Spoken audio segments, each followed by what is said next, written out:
Salut et bienvenue dans ce tutoriel GIMP 2.6. Alors aujourd'hui nous allons voir comment créer un bouton d'action. Un bouton d'action que vous pourrez ensuite introduire dans votre site internet. Pour commencer, nous allons créer une nouvelle image. Pour cela, je clique dans l'onglet Fichier, Nouveau. Alors voilà. Pour la largeur et la hauteur, c'est à vous de choisir. Donc ce sera en fonction de la largeur et de la hauteur de votre bouton d'action. Alors nous, dans ce cas-ci, nous allons prendre une largeur de 400 et une hauteur de 200. Je valide.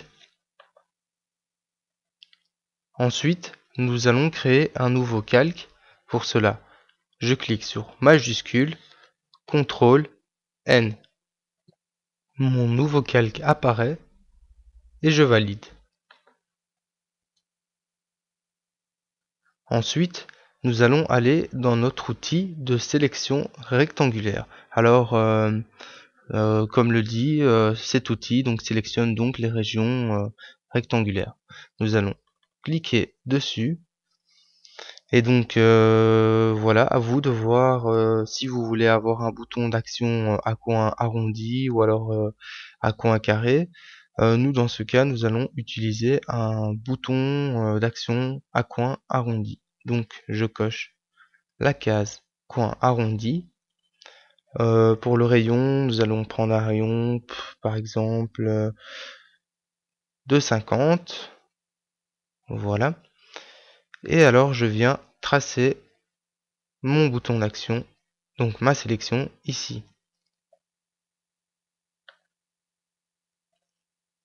Donc voilà.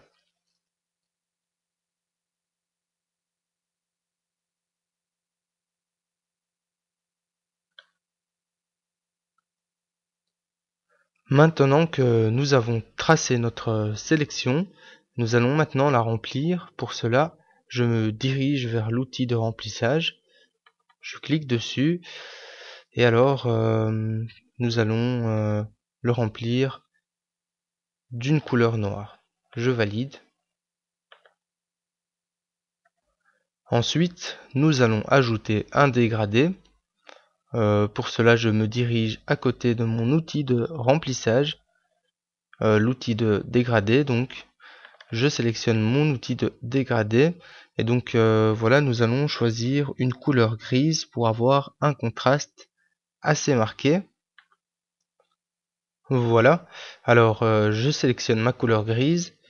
Vous pouvez savoir que vous pouvez donner des valeurs donc à vos notations HTML en sachant que la valeur pour mon gris, la valeur de mon gris c'est 72, 72, 72. Donc voilà, je valide. Ensuite, nous voyons notre gris apparaître ici. Je retourne dans mon outil dégradé. Pour le mode de dégradé, nous allons choisir du premier plan vert transparent.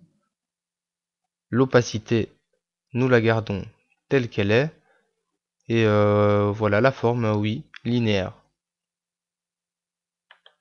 Je viens maintenant tracer mon dégradé en partant du haut vers le bas. Donc voilà. Et nous avons notre dégradé qui apparaît dans notre sélection. Nous allons ensuite créer un nouveau calque. Pour cela, je fais majuscule CTRL N. Mon nouveau calque apparaît. Je valide. Ensuite, nous allons retirer la sélection existante. Voilà. Et nous allons retourner sur notre outil de sélection rectangulaire. Nous allons venir créer une nouvelle sélection sur la moitié supérieure de notre calque.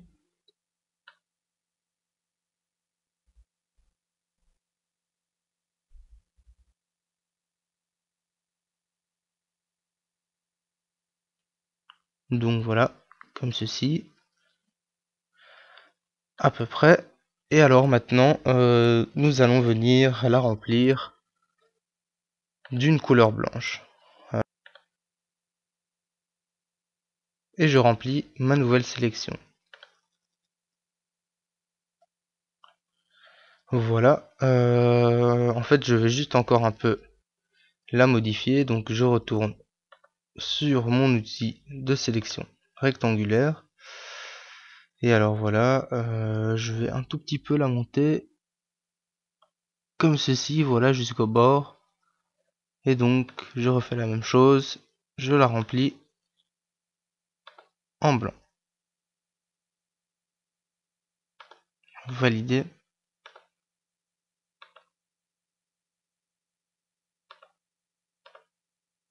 Donc voilà. Ensuite, je vais diminuer l'opacité à 50%.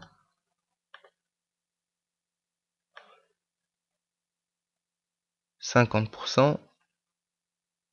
Voilà. Ouais, voilà, plus ou moins 50%. Et alors, nous allons ajouter un masque de calque à notre calque reflet. Ajouter un masque de calque.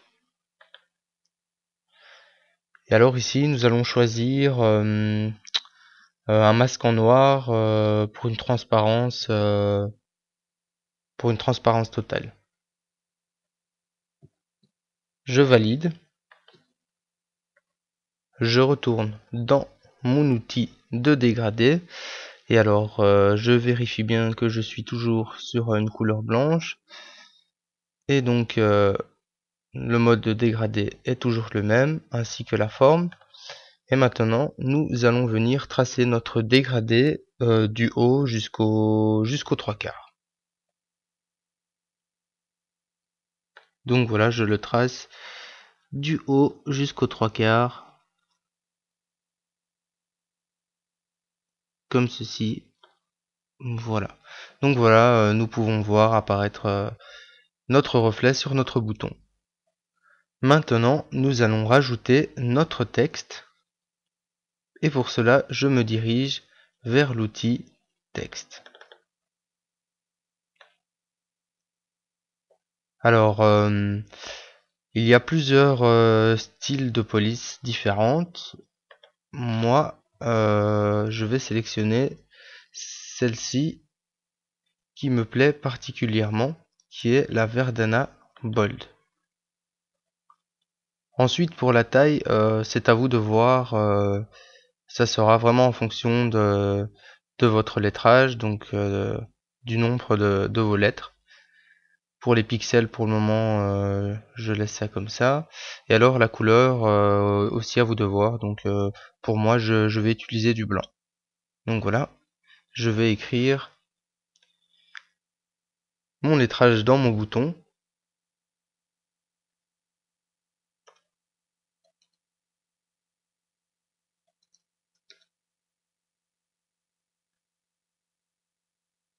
Dans ce cas-ci, ce sera un bouton avec s'inscrire. Donc voilà, je le positionne.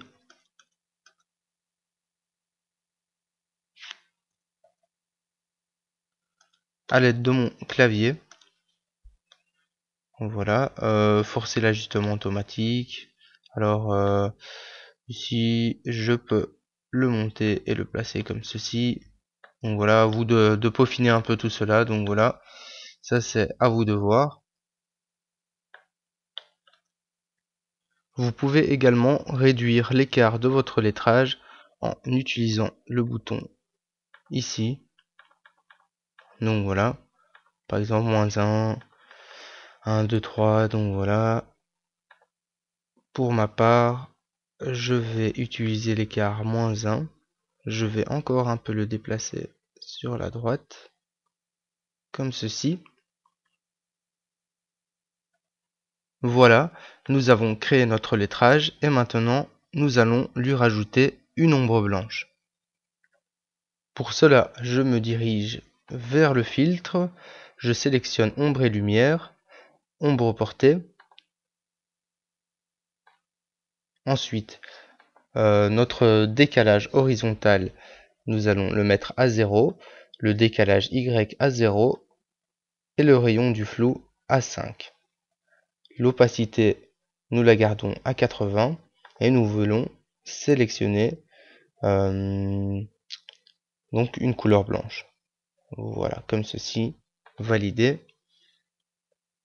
Et je valide. Voilà. Nous avons notre ombre blanche qui apparaît sur notre lettrage. Ensuite, nous allons rajouter une ombre portée en dessous de notre bouton. Pour cela, je clique sur mon bouton gris d'origine. Je retourne dans Filtre. Nous choisissons Réafficher ombre portée. Pour le décalage horizontal, nous allons le laisser tel qu'il est, à 0. Par contre, pour le décalage vertical, nous allons le mettre à 15 et le rayon du flou, le décalage vertical à 10 et le rayon du flou à 15. Pour la couleur, nous allons par contre la changer et venir choisir une couleur noire. Je valide. L'opacité, nous la laissons telle qu'elle est. Je revalide. Et voilà, j'ai mon ombre noire qui est venue apparaître en dessous de mon bouton. Maintenant, pour obtenir un effet de transparence derrière notre bouton, je vais cliquer sur Arrière-plan, je me dirige vers l'onglet Couleur, ensuite je sélectionne Couleur vert alpha. Donc nous avons notre aperçu et je valide comme ceci. Donc voilà, nous avons notre effet de transparence qui apparaît derrière notre bouton. Pour finir, je vais redimensionner mon image à l'aide de l'outil de découpage. Je le sélectionne et alors je fais comme ceci, plus ou moins. Donc voilà, je lâche et puis j'appuie sur Entrée pour valider. Pour finir, vous pouvez enregistrer votre bouton sous différents formats. Dans ce tutoriel, nous utiliserons deux formats différents. Le premier qui est le format XCF et le second qui est le format PNG. Alors, nous allons enregistrer. Donc nous allons nommer un titre, bouton inscription, .xcf. Excusez-moi, je retire ceci. Donc voilà, bouton inscription XCF. J'enregistre.